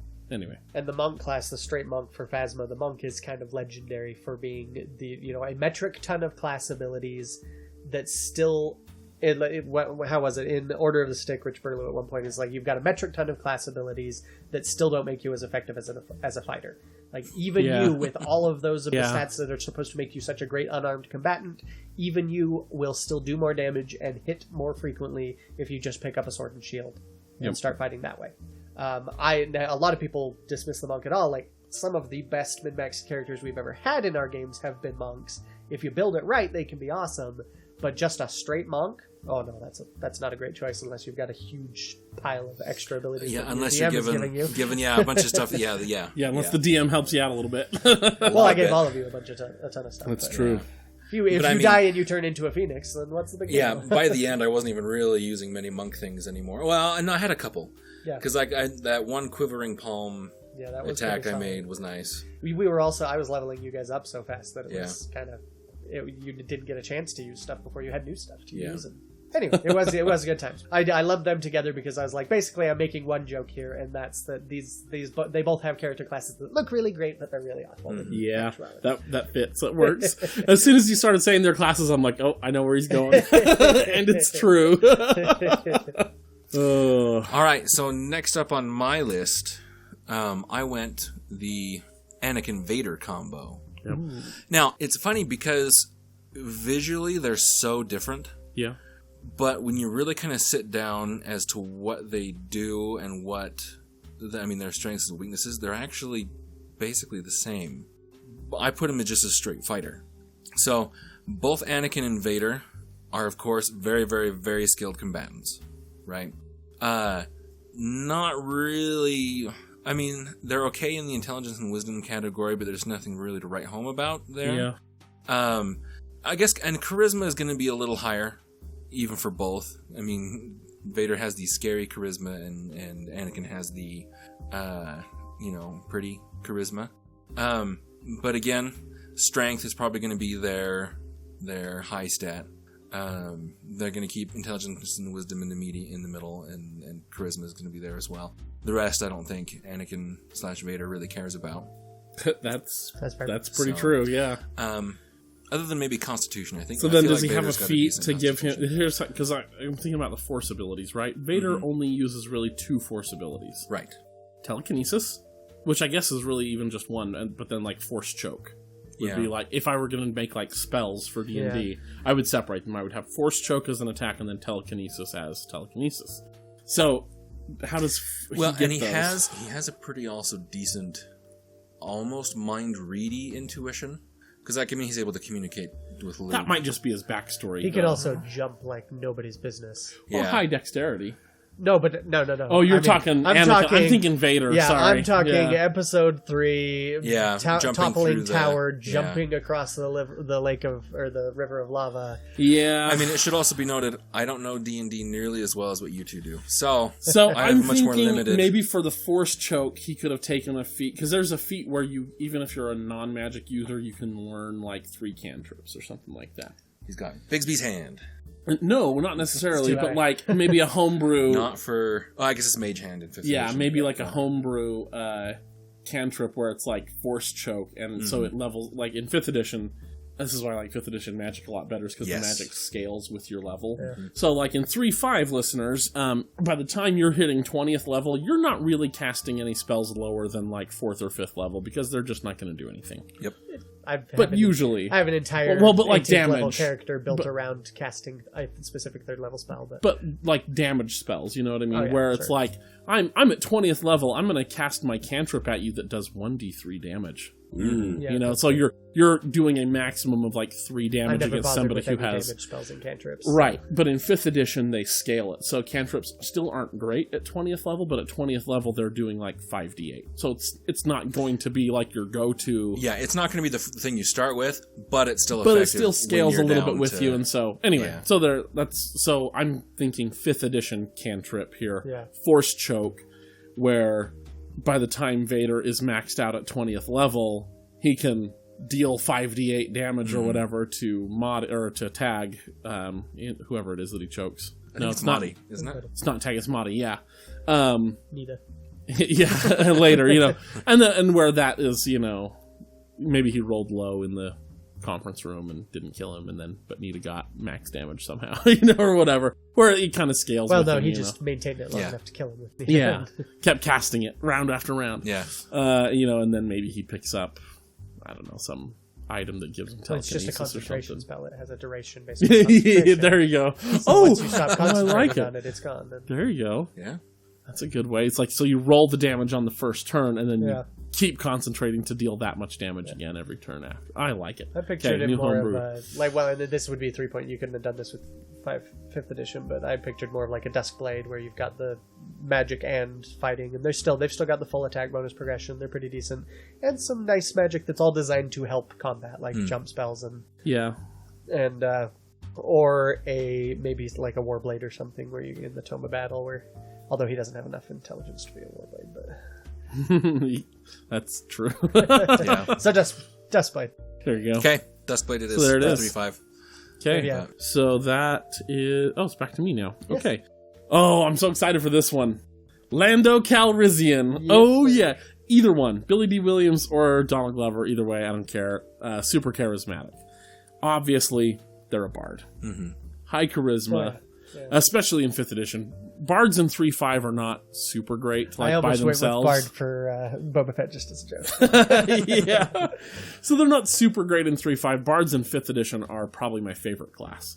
They're amazing. To be fair, Gamble was a bard. And I created Gamble with the explicit intention of showing that you could do something interesting. But Gamble was the majority of his classes, though, were not bard. Actually, he was majority. Really? Yeah. That's amazing. Yeah. I did not know that. See, but it required so many other things, though, to make him He was like cool. 16th level, and he had like 6 other levels of other classes. But yeah, he was well built. Yeah, but most of what he was doing was bard. But generally speaking, 3.5 bards are not well regarded. Yeah, no, and with good reason. And with good reason. I had to work hard to make him. Solid. They had some cool abilities. They just didn't get them soon enough to make the. I don't know. They just needed help. But 5th edition bards are amazing. They are so cool. Easily my favorite class. Didn't they open up their spellcasting ability, or didn't they have the full arcane class of spells? 3.5 didn't, or something? No. In 5th edition, so both in 3.5 and 5th edition, bards have their own spell list. Mm-hmm. But in 5th edition, every bard at 6th level, or no, 3rd level, excuse me, gets to take 2 spells from any class and add them to their spell list. Any class. Which is way cool. To just be like, that's a spell I like from Paladins. Okay, it's mine now, you know. But I was thinking about which bard, and my initial thought was the College of Glamour bard. Super, super charisma-based. Just, hey, look at me, let me charm you, you know, to get my way. Because that is kind of what we see him do. But then I started thinking about it, and I'm like, well, yes, but all bards are a little flashy, a little glamour. Yeah. So I started looking through some of the other colleges, and I found the college, I remembered the College of Valor, and I thought, oh, he, you know, in Return of the Jedi. So I started looking through it, and I'm just going to read you this part of it. They inspire others in battle, and that's what sold me on this. Even above his massive charm that we see in Episode 5, where he totally sells his friends out, and I would argue probably is using some sort of charm spell. But, you know, maybe. He specifically references his maneuver at the Battle of Tanab, which he must have been inspiring somebody somewhere. Yeah. And that gets him the lead position on the attack on Endor, or on the Death Star. That's pretty inspiring, and we see him throughout the Battle of Endor in space, literally rallying others over the comms. You know, like, hey, we've got to buy him more time. You know, everybody break off your attack. Hey, let's go here and do this. Like, he's the dude who is handing out inspiration left and right to his buddies. That's him. So this is my first nat 20 on a charisma, just because he's going to have... So in 5th edition, for players, which I think is kind of dumb, but whatever, players can max out their physical or all their stats at 20. You can't go higher than 20. So he's got a 20 charisma because he just oozes charisma. And wisdom pretty high, and dexterity pretty high. Right. Everything else is sort of middle of the road. Because he, his dexterity is pretty good. He's pretty fast. I was thinking specifically like his sleight of hand stuff, with summoning Lobot and the Bestman guards to surround the stormtroopers and release everybody. And I'm pulling, like, that's pulling a pretty... a card into a... Yeah, pulling the card in solo. Game, yeah. Like he's shown to have some pretty high dexterity. And then I also thought Thieves' Cant in 5th edition, the secret language that rogues know, that's kind of like his summoning Lobot anyway. It's a secret language that only he and his compatriots know about. You know, like, okay, that kind of works. So yeah, College of Valor Bard for Lando 5th edition for sure. Cool. All right. My next one is Dooku. I'm so excited. So Dooku is a human, of course. He started out as a paladin, training under a cleric, training under Yoda. Yeah. And he did really well with that. And then eventually, of course, he left the Jedi Order and went back to his wealth. This is why he does not have a vow of poverty. And he's got some levels in Duelist because he was, that's what he's known for. He was a duelist. And then, of course, eventually he replaced most of his paladin levels with Blackguard levels after abandoning his deity, the Force, for its evil twin, the dark side. Yep. And, I love it. Yes. I want to play in this world. Which has a similar, weapon focus, the favored weapon of red lightsaber and other things like that. Yeah. His Red high lightsaber stats, and he's got a high charisma, reasonably high charisma. Like he's the leader of the Separatists. He's holding them together. And he's doing a pretty dang good job of it. And also in like the extended stuff, like in Clone Wars and in some of the books and comics and stuff, we see him like actually having to be sort of the president of the Confederacy. Yeah. And that dude is charming. Yeah, well, like, I mean, the speeches that he makes in Clone Wars to his people and stuff, where he's acting as their political leader and not as a Sith Lord on the battlefield. It's like, I could see why people would get behind this guy. Like he's. Well, even in his talk with Obi-Wan when he's taking Obi-Wan prisoner. Before he drops the mask. Yeah, that's pretty. It's some very pretty solid charming. stuff. He's got very decent charisma and decent dexterity, pretty high dexterity, and he has the weapon finesse feat, which allows him to attack with his dexterity instead. Yeah, for sure. And then his low is his strength, but that's okay because he's got that dexterity and decent intelligence and all that going, and the classes to back up his sword fighting. And that's Dooku. So the Blackguard class, for FYI, being you had the Paladin, who in 3.5, unless you're using some of the alternative rules in Unearthed Arcana, which is where the Paladin of Slaughter and Paladin of Tyranny, all of those actually came from Unearthed Arcana in the 3.5. The Paladin had to be lawful and good and just straight and narrow. And you're Superman kind of guy. Yeah, and if they deviated from that at all, then they lost most of their class abilities. But there was another class, the opposing force basically was the Blackguard, which were evil paladins basically.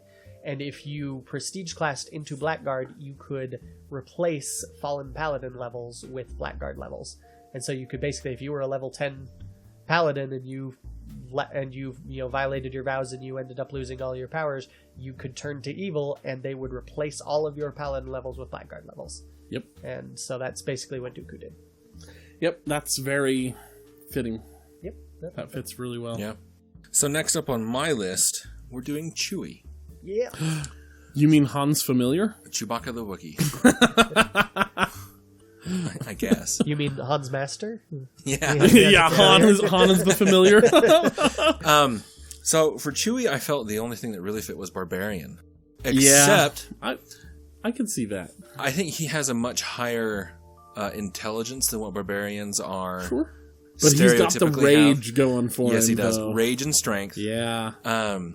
Yep. So those are And his high high stats. constitution. Yes. Yeah. I almost went with Barbarian for Phasma, except the Barbarians are too capable for that. So See, but the only thing that where it breaks down that I couldn't really resolve was his use of a bowcaster. Because barbarians are also usually very low dexterity, and the crossbow type weapons are dexterity weapons. So, I don't know, is there some sort of feat, or what would you guys do to make that work? Well, in 5th edition, there is like the crossbow expert and stuff that makes you proficient in it, so you can do it. I don't know. It could just be somebody that rolled 3 pretty good stats and 3 kind of low stats, and so it's like, Constitution, strength, dexterity, that's my high stuff. maybe he just has a racial Decent bonus. intelligence. Maybe Wookiees have a racial dexterity could be. bonus or something. A racial They definitely proficiency. have But a yeah, racial barbarian, bonus. the totem barbarian, and his totem's a bear. Yeah. Walking carpet. Nice. I like it. There you go. Also, Oh, I would man. also say that most of the time when Chewie is actively raging, he's doing melee. That's true. He'll be That's- grabbing things that is and true. throwing them, and Yeah. he doesn't actually use the bowcaster when he's raging. So. Yeah. His alignment is also chaotic good. Yeah, I can see that. I feel Chewie is a very good person We've at heart. really been doing alignment. But, yeah, I felt like it's kind of an identifying thing for him. That's fair. But he has to be the chaotic because, he's palling around with scoundrels all day. Absolutely. So, Okay, so this brings us to our final round of people. It's the final countdown. It sure is. Oh boy, had to. Can't not do it. yeah, you can't with that. So I was trying to give these guys a chance to fill out their stuff, because I'm like, I know Star Wars. I can pull some random person if everybody gets pulled, that won't be too hard for me. And I checked, and they still hadn't filled out their things. So I was like, I've whatever, started, but I'm I going to haven't take finished. mine. So I chose Cad Bane. And he gave you that lead in because I also chose Because Cad Chris Bane chose for Cad my Bane, which I'm super excited It's about. been fun, yeah. I went with the rogue assassin archetype from 5th edition. Okay. If you have watched Critical Role, it's essentially Vax. Vax was an assassin archetype rogue. Right. They are just designed to punish you. They get a lot of attacks. A lot of times it's sneak attack. And he would be built out in many ways similar to Vax. Like, he's definitely got some sort of boots of flying something or other, because he's got his flying boots. We see him use those pretty frequently. Yeah. No No matter how you build Cad Bane, he has a lot of magic items. He's got a lot of magic items, and which often they would allow him to have the sneak attack option. Either in 3-5 where you don't know about him till he makes his attack and he gets it then, which we see that happen plenty of times, Yep. or whether it's in 5th edition where as long as you are in a circumstance where you have advantage over your opponent, you can or if they're flanked, then you can get it. Either way, this is a dude who's going to have a ton of opportunities to have sneak attack, and then assassin just makes him extra deadly when he is attacking, which he certainly is. Cad Bane is one of the deadliest characters out there. Cad Bane, I put him. This is where my other Nat 20s come in. Nat 20 Max on 20. or yeah, max 20 on Dex. Because this is a guy who not only can go toe to toe with, but overpower Jedi. Okay. And you don't get much more Dexy than a Jedi, and yet he is. And then also intelligence. I put him at 20 because he is smart as a whip. Medium to high strength and constitution, just because again we see him get beat down by Jedi and still keep trucking, so he's got a lot of hit points, and he can. We see him like punching Obi-Wan and stuff and slowing Obi-Wan down, so he's pretty strong. Charisma would be his dump stat at 14 for me. Yeah. Yeah. My Cad Bane also does not have any low stats. Yeah, this is a guy who has min-maxed and just rolled real well on all his stats. He's gotten real high. And then wisdom as well, 16. Because he's got a pretty good... he's got a pretty good ability to recognize... pretty good intuition, I guess, to realize when people are lying to him and things like that. Like, there's the whole arc where in Clone Wars where Obi-Wan is disguised as a bounty hunter, and the entire arc, Cad Bane is going, nope, there's something off with this guy. Nope, I don't trust him. I don't care that he's killed Obi-Wan. I don't care that he's done all these things. I don't care that he saved our bacon. I don't care. Something's off with this guy. I don't trust him. Like, he's got that really high sense motive. Or what is it in 5th edition? Perception. Not perception. Insight. That's what it is. That's right. Insight That's in 5th edition. That's pretty high for him. Yeah. I would probably say it's one of his favored skills would be insight. But yeah, Cad Bane is going to be high all around in all his stats. So, Chris, what did you put him as? All right, I'm going to work into this. I'm so excited. I am so excited to hear this. My Cad Bane. Now, this one in particular is one that I'm like, okay, this is this character is being played in a game where the game master is a very permissive person. Or perhaps is a new DM, maybe, who wants to be nice, and he's got an experienced player who's like, I'm going to take advantage. our current campaign, I'm playing with my wife and a couple friends of all of ours that we are all still playing 5th edition or 3.5, and we love to min-max. So min-maxing means you're taking a character and you are building it in such a way that you are really, really good at some central thing and basically horrible at everything else, but you are absurdly good at whatever you're focused on.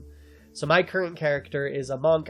We were building this group that's basically, we wanted, we'd been watching a lot of Leverage, and I was looking at what everyone had, and it's like, oh, okay, so you're the grifter, and you're our thief you're our grifter / thief, and you're our thief / hacker, and we're kind of all in a mastermind position. We're working together. We don't need a mastermind, so we need a hitter.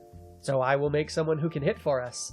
And so my brawler, he can't do much else but hit, but when he hits at max, I can currently do up to 12d10 damage per blow. Which is just a nauseatingly high amount of damage. Yeah, for perspective, a normal character would be 4 of those, maybe. And that would be pretty high. And that's good. Yeah. And I'm only level 16 right now. Ooh. I'm not even maxed out yet on my levels. So, for comparison, if you had just gone straight monk at this level, you would be doing 1d12 or something, or somewhere in that 2d6 maybe. And so, which translates into a maximum of 12 damage plus your strength. I am doing a maximum of 120 plus a whole bunch of other things I can drop in there. And I get 6 of those attacks per round. Yeah. That's disgusting. Yeah. It is How absurd. dare you, sir. So that's what we like to do, is we make these characters that are just absurd, beyond the pale. This is why I still love 3.5, because you can't... 5th edition is great for playing large groups because it limits the ability of people to make game-breaking characters, but if everybody's making game-breaking characters anyway, and you've got a DM who knows how to exploit the weak point... One of my favorite sections of this campaign so far has been when she stuck my character in a very formal party, like a dinner party among the nobility. He is just some backwater out nobody monk / paladin, and it just... she made me get dolled up. He had his face painted and all this stuff, and just hated every second. I was utterly horrible at everything I had to do in that setting. And that's how you play it. It's like, okay, you're really good at this, but what aren't you good at? Let's go do that now. And it was a blast. Anyway, so 3.5 is all about that min-maxing and stuff, and that's so I got playing. But what Jordan did in that is she wanted to be able to give us the ability to really have fun. So there's certain races that have what are called level adjustments, because they are so overpowered that they're basically saying, well, you have to pretend that you've already taken 2 levels in this race, so you have fewer levels to work with your class. And she said, yeah, you know what, you can have up to a level adjustment of, I think it was +2 or +3, I forget, just for free. I don't get, just have a fun race. And we were like, sweet. So that we're assuming that the GM of this game that I am playing this Cad Bane in has allowed us to do that. I mean, he'll still work without it, but he won't be as close to as what he was in the show. So my Cad Bane... Oh, sorry, I forgot one more thing. This is where my 3.5 comes in. Cad Bane would also maybe have 3.5's Bounty Hunter Prestige class. Because he does take people alive, and that's the whole thing with the Bounty Hunter Prestige class is slap some manacles on you, take you alive, bring the bounty, kind of a thing. And it gives a lot of sweet attack bonuses and stuff. So he probably has something similar to that in there. Anyway, sorry. No, that's cool. I didn't write it down, which is why I forgot it in my notes. So my Cad Bane, he's got, because of what his race is and everything that I chose here for him, he's got pretty good stats all around, but his highest stat by far is his intelligence. I'm glad we both went there. Absolutely. He had to have that.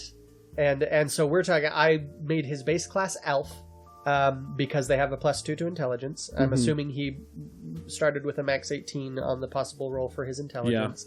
Yeah. And then he's an elf, which gives him a +2, and then and has no level adjustment, and then he has the template Spell Warped, which there are a couple different varieties on the Spell Warped template that all basically assume that you've been affected by this spell to the point that it has altered your very being, and part of it has become part of your essence or whatever. It's weird. But the idea being, whatever spell affected him, I don't care what it was, it gave him these stats that gives him an additional +4 to intelligence, so we're talking 24 at this point. Plus a couple of bonuses to basically all his other stats. Also altered his appearance, so he no longer has the pointy ears. His skin's gone blue, and et cetera, et red cetera, eyes. Yeah. Lost his nose somehow. Yeah, lost his nose somehow. And in fact, he has to have this like filter thing on him so he can talk. It's all weird. But that's... See, Cad Bane's the victim. He's not a bad guy. Yeah, he just got hit by this spell warp thing. But that's all to increase his intelligence to absurdly high levels. That's just the start, is that 24. And I think I had some notes on here. What did I have? Oh, that's right. The Cad Bane, as we know and love him, is in fact not the real Cad Bane.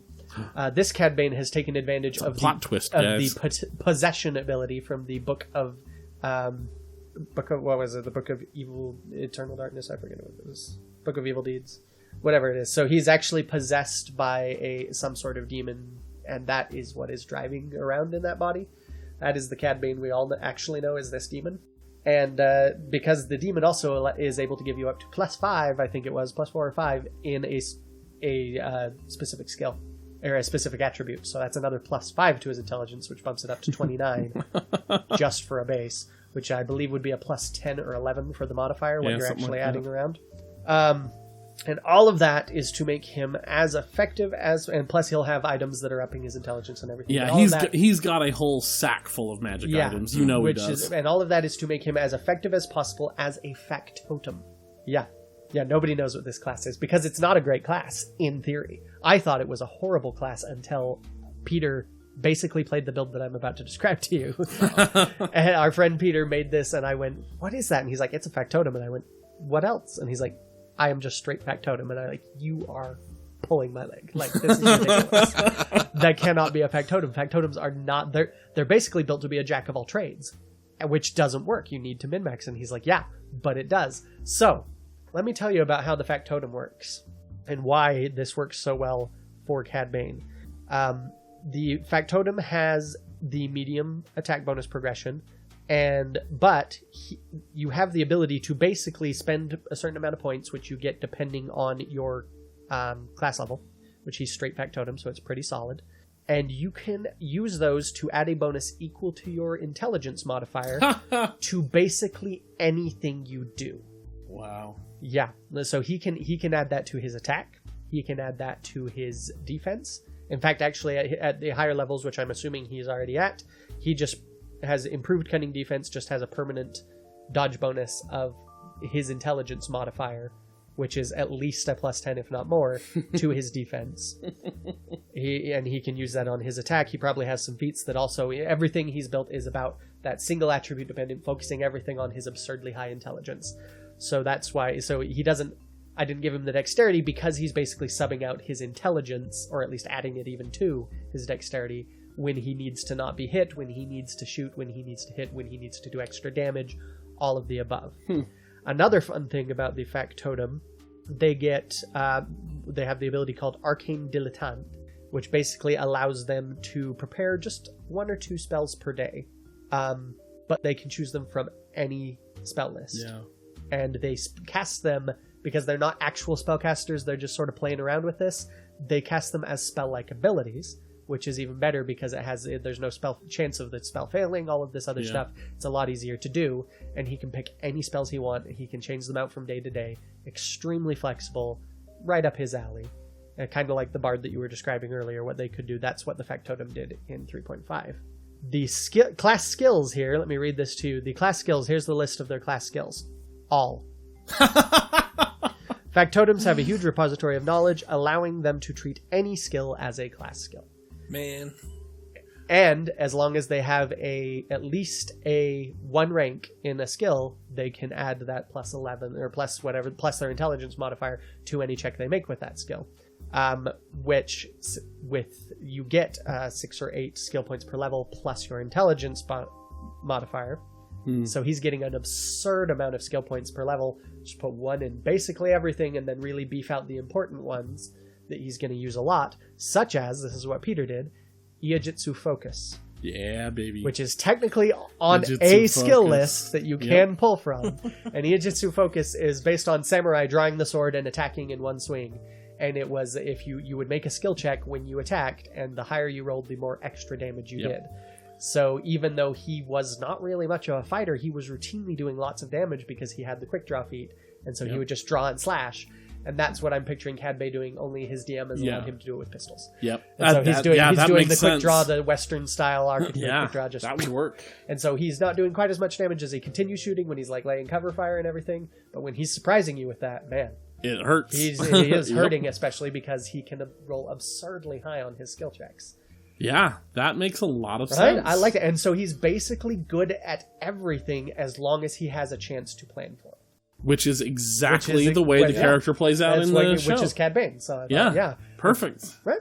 So that is thank a perfect Peter for choice. that. Good thank Chris. Peter for that one. That was actually... Yeah, thanks, Peter. Hopefully you listen to this. Peter's character, Bruce Belcamp.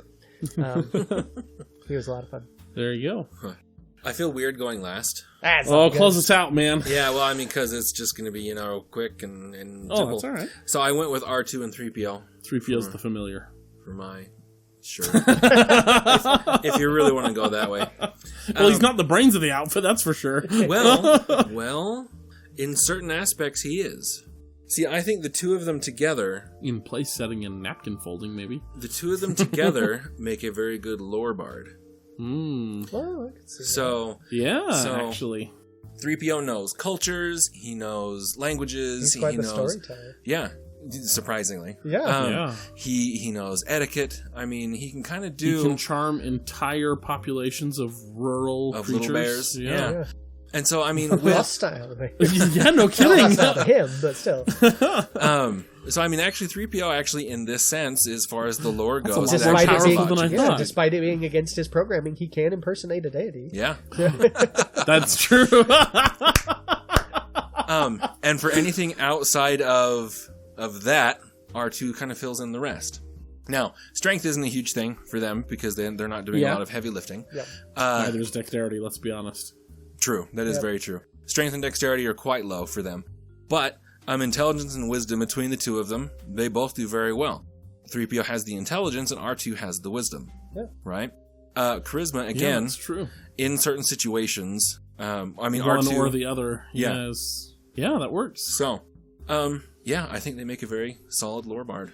That's a good call, man. Yeah, I like that one. Really good call. Yeah. Yeah. Wow. Well, that's all we had prepared for today. But we will probably do another episode like this again. Yeah, this was fun. When we started, I was like, I'm sure for a lot of our listeners, it's like, I don't know what any of this means. So sorry if this was. Yep. But man, yeah, that was more fun than I expected. When you came up with this idea, I was like, okay, I guess we can do that. You guys have sat through plenty of things. You had no idea what I was going to toss at you, so I'm more than willing. And then I got doing this last night, and I was like, this was fun. I like this, actually. It makes me kind of want to actually build out some of these and then play them. My Yoda, I really was tempted.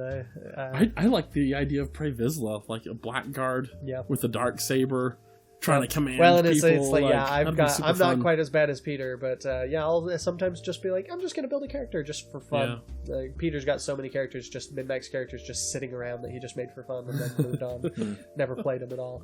Oh, man. Well, we hope you enjoyed this, and probably more importantly, we hope you want to go out and play D&D. Because D&D is great. Great way to spend your time with some friends. Lots of fun. Go watch Critical Role, because it's awesome. If you have never played D&D and want to get a feel for how D&D works, go watch an episode of Critical Role. Mm-hmm. Yeah, That's absolutely. a really good way to see how all the mechanics that we were talking, skill checks and ability scores and attacks and armor and stuff like that, you go watch Critical Role. You'll get a good sampling of all that. Yep. Be sure to follow us on Twitter at More Civilized. Let us know what you thought of the episode. Talk to us, any suggestions you might have, anything like that, feedback. We'd love to hear it. Also, and I can't stress this enough, go to our Facebook group, A More Civilized Podcast. Just search for that. There's a page and a group. So one, I think they are linked to each other. So you can probably linked. But you can probably find the one from the other. But go there. Facebook is where we're going to do some more stuff. We've got some stuff planned for Star Wars Day in May. We're going to maybe try doing a live video. Cross my fingers. We're going to see if we can figure out how that works. So you're going to want to get on Facebook and get in the group there so you can be aware of all that. So there you go. Yeah, and on that topic, our shout out today goes to Stephen Boswell. Hey! Who's posting this week made me giggle. Whose butt I recently kicked in Armada. Oh. Yeah, we each had 2 400-point fleets, 2 standard fleets that we controlled. It was a really, really fun battle. Super fun. Cool. He posted on to the group a new Lego set, everyone. Oh, really? Get excited. See this. It is, the set is George Lucas with $4.05 billion. Yeah, it's so funny. So it's a George Lucas minifigure with nothing but little green dollar bricks. bill blocks. Oh my gosh, it was so funny. That was a good one. So dang funny. Which is crazy because even if and I think what's printed on the dollar blocks is 100. So even if they're $100. That's still like 400,000 bricks in the box. Yeah. Obviously, it's just a Photoshop set, but I'm like, dang, if they ever made that, I would have to get it. That'd be so funny. That'd be the only way you'd ever get to make that Scrooge McDuck vault. Yeah, no kidding. Yep, and you can speak with me on Twitter at Mr__Rstar. Yep. Get a hold of us on Twitter or Facebook. Let us know if there's any topics you want us to pontificate upon, discuss. We'd be happy to pander to you. We really want to. We're always looking for new things we can discuss, new ways to come at the topic of Star Wars. Please let us know. Yep. Alrighty, and until next week, may the Force be with you. Always. I'm Anna Graves, and thank you for listening to a More Civilized Podcast.